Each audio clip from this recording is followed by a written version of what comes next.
Mereka mengatakan bahawa ajaran Muhammad itu dusta dan Muhammad adalah orang gila.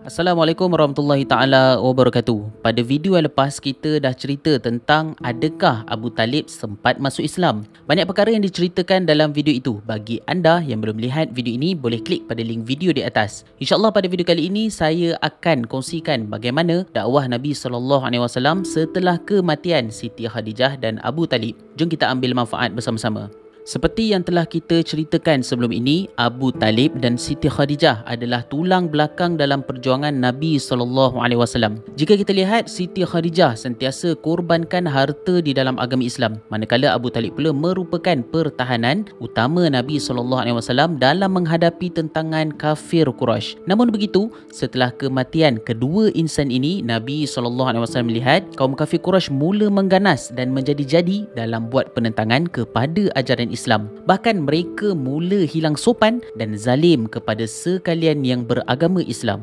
Maka ketika Nabi SAW merasakan bahawa kota Mekah tidak boleh lagi dijadikan pusat dakwah, oleh sebab itu Nabi SAW telah membuat perancangan baru untuk menjalankan dakwah agama Islam di luar kota Mekah. Perancangan ini dibuat kerana mengharap ada tempat lain yang boleh dijadikan pusat dakwah Islam ketika itu. Ketika itu Nabi SAW mula merantau ke negeri-negeri sekitar Mekah untuk kenalkan kepada orang luar tentang agama Islam. Akan tetapi setiap usaha dan rancangan ini pasti akan ada ujian yang susah. Ketika Nabi SAW menyebarkan dakwah, ada juga sekalian penduduk sekitar luar kota Mekah mengejek Nabi SAW. Kata sekalian yang mengejek itu kepada Nabi SAW, jika kata-kata yang disuruhkan oleh Muhammad itu benar, kenapa sekalian ahli keluarga Muhammad menolak ajaran Islam?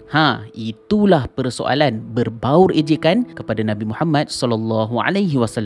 Untuk pengetahuan semua, di antara peristiwa yang sangat menyedihkan Nabi SAW ialah ketika mana Nabi SAW menyampaikan dakwah di Taif. Ketika itu, penduduk Taif tidak menerima ajaran Islam. Bukan setakat menolak ajaran Islam sahaja, mereka kerahkan pemuda-pemuda Taif supaya mencaci, menghina dan melemparkan batu kepada Nabi SAW. Walaupun diuji sebegini rupa, Nabi SAW tak pernah berputus asa. Sabda Nabi SAW, "Ya Tuhanku, aku tidak kisah dengan ujian-ujian seperti ini terhadapku selagi mana kau tidak memarahinya." Begitulah kata-kata semangat dari Nabi SAW. Setelah dari peristiwa itu, Nabi SAW memulakan dakwah Islam kepada sekalian jemaah haji yang datang ke Mekah. Nabi SAW telah menceritakan tentang ajaran Islam kepada jemaah haji tersebut. Dalam masa yang sama, ketika itu kafir Quraisy juga telah membuat propaganda bahawa jangan mendengar ajaran dari Muhammad. Mereka mengatakan bahawa ajaran Muhammad itu dusta dan Muhammad adalah orang gila.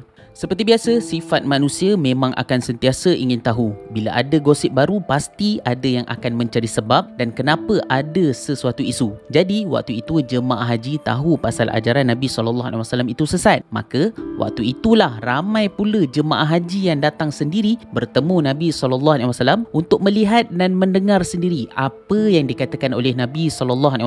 Bahkan, ada yang cuba menguji ayat-ayat Quran yang dibacakan oleh Nabi SAW. Waktu itu, jika kita lihat, Nabi SAW mencari orang untuk berdakwah pada peringkat permulaan. Dah jadi terbalik pula kerana waktu itu orang pula datang nak dengar ajaran Nabi SAW. Itulah hikmah di sebalik yang berlaku. Ketika itu, jemaah haji yang datang nak tengok orang gila berkata-kata menjadi sebaliknya. Mereka merasakan kata-kata dari Nabi SAW sangat hebat dan luar biasa idea yang keluar dari mulut Nabi SAW.